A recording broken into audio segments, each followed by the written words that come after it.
السلام علیکم، میری چینل میں خوش آمدید۔ میرے چینل کو سبسکرائب کریں تاکہ میری ہر ویڈیو آپ تک پہنچ جائے۔ ایک بادشاہ اپنی ملکیت یعنی اپنے ملک کی سیر کو نکلا۔ وہ اپنی رعایا کی خبر لینا چاہتا تھا۔ دورے کے دوران اس کی نظر ایک ملنگ پر پڑی جو راستے میں بیٹھا تھا، اور ایک دری اور ایک پرچ کے علاوہ اس کے پاس کچھ بھی نہ تھا۔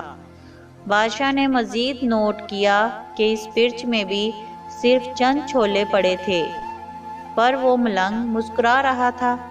ملنگ کی مسکراہٹ میں اتنا شدید اطمینان اور سکون ظاہر ہو رہا تھا کہ بادشاہ حیران رہ گیا۔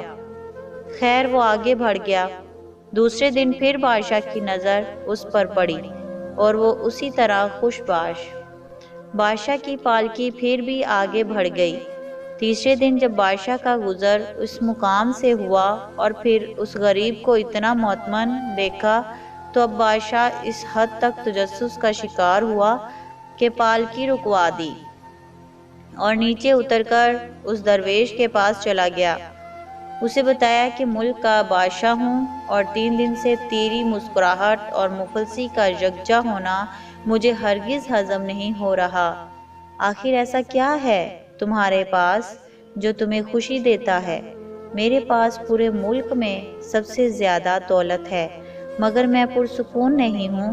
کیا تمہارے پاس پوشیدہ دولت ہے؟ درویش نے نفی میں سر ہلایا۔ بادشاہ نے پوچھا کہ پھر کیا تمہارا خاندان ہے یا گھر والے جو تم سے نہایت رغبت رکھتے ہیں؟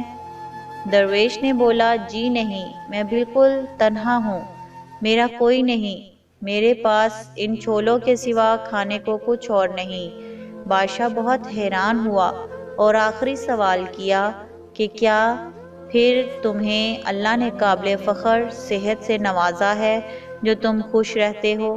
ملنگ بولا، ہرگز نہیں، میرے آدھے دانت ٹوٹ کر گر چکے ہیں اور ٹھنڈ سے میری ہڈیاں درد کرتی ہیں۔ بادشاہ نے پوچھا کہ او بھائی صاحب، پھر کیوں سکون سے بیٹھے ہو؟ ملنگ بولا، اللہ پر یقین رکھو، اس پر توکل کرو۔ اس نے تمہیں جس حال میں، حالات میں اور جس بھی مشکل میں ڈالا وہ اس کا فیصلہ ہے، وہ تمہاری نشوونما کے لیے ضروری ہے۔ اس کو پتہ ہے کہ تمہارے اندر کیا کمی ہے جو تمہیں دور کرنے کی ضرورت ہے۔ وہ تمہیں اس آگ میں ڈال کر سونا بنائے گا۔ صبر، شکر، اللہ کی رضا میں رضامندی، ایسے سوچو اور اپنے حال کو ایسے ہی تسلیم کرو تو تمہیں کسی شے کی کمی محسوس نہیں ہوگی۔ رزق اس نے دینا ہے، وہ دے گا۔